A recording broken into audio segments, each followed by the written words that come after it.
Hello everyone, welcome to our news channel. Here is what happening now. Fresh blasts. The deadly conflict between Israel and Iran has entered its fourth day, with both sides firing new waves of missiles overnight amid international pleas for diplomacy and de-escalation. Iran's early Monday strikes have hit an Israeli oil refinery and damaged part of the power grid. Terrified civilians and rising death tolls. Casualties are mounting on both sides as Iran and Israel widen attacks. Tehran residents are attempting to flee the capital in search of safety, while explosions and fire were seen in Israel overnight with residential buildings hit. Trump rejects assassination plan. Two U.S. officials told CNN that President Donald Trump rejected an Israeli plan to kill Iran's supreme leader Ayatollah Ali Khamenei.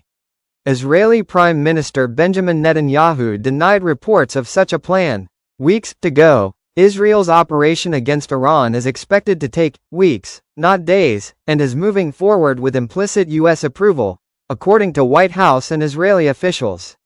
Trump acknowledged it was possible the U.S. could get involved in the conflict, and that he wants to see a deal between both sides. CNN's Jerusalem correspondent Jeremy Diamond saw Tel Aviv streets littered with debris as rescue and military personnel searched through rubble at a scene that appeared to have been struck by 4 ballistic missiles. One woman said she felt the impact of the strikes from her basement, where she was hunkering down. "We came out really slowly because we were scared," she told Diamond, adding that buildings were falling as we walked. "It smelled like smoke. I had to cover my nose with my t-shirt. We had to walk down the street to make sure we weren't inhaling it," she said. One of the residential buildings near the scene had partially collapsed and debris could be seen from blocks away, Diamond said, adding at least 10 people have been taken to hospital. People could be seen arriving to assess the damage and families and friends embracing one another, as the shock from the strikes adds to the anxiety of residents. He said it could have been a much deadlier scene, without the shelters that people were able to enter before the missile struck. Every single person who survived this attack, who we spoke to, was in some kind of bomb shelter or underground shelter at the moment of impact. That's because a couple hours before this missile struck, there was an early warning about a potential ballistic missile attack coming from Iran. As the sun rose over Israel on Monday, residents in Tel Aviv were left assessing the damage and looking for loved ones after Iran's overnight barrage of missiles.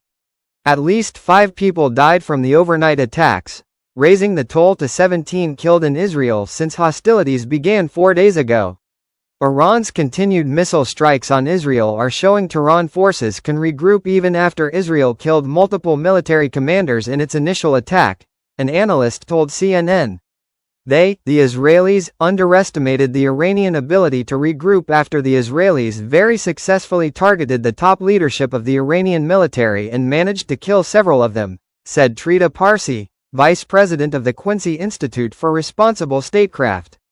Parsi said Israel believed they had disrupted Iranian command and control, but that idea was quickly restructured.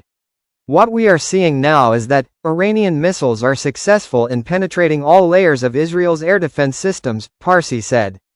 Parsi was speaking to CNN as new waves of Iranian missiles rained down in the early hours of Monday morning and struck multiple locations. Some context: Iran's highest-ranking military officer, the head of its elite Revolutionary Guards Corps and its Air Force and a former national security chief were killed in Israel's unprecedented Operation Rising Lion last week. 5 people were killed in central Israel in the latest round of Iranian missile strikes, according to Israel's National Emergency Service Magen David Adom, MDA. 4 people were killed in the city of Petah Tikva and 1 person was killed in the city of Bnei Brak, the MDA said. The missiles struck several sites in central and coastal Israel, including residential buildings. MDA said it responded to 4 scenes and that dozens of people were taken to hospitals in the central region. The additional deaths take the total number of people killed in Israel to 18, since the two countries started trading barrages of missiles on Friday. At least 224 were killed and 1,277 hospitalized in Iran since hostilities began, the country's health ministry said on Sunday, as cited by Iran's official media. Stay in tune for more updates. Please don't forget to subscribe, like, share and turn your notifications on.